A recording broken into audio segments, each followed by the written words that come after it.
Today I'm going to show you how to subtract fractions with unlike denominators using the money model.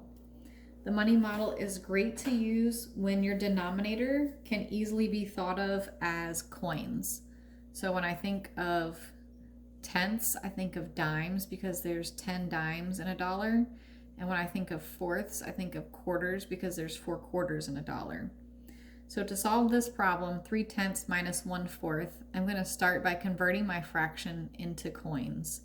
So again, I was thinking about dimes when I saw the tenths. So I'm going to think about 3 dimes, and the value of 3 dimes is 30 cents. So I'm going to rewrite 3/10 as a decimal representing 30 cents. Now, when I think of fourths and money, I think of quarters because there's 4 quarters in a dollar. And the value of one of those quarters is 25 cents. So I'm going to rewrite 1/4 as the value of a quarter, 0 and 25 hundredths. So when I think about this subtraction problem now, I can simply subtract 30 cents minus 25 cents equals 5 cents.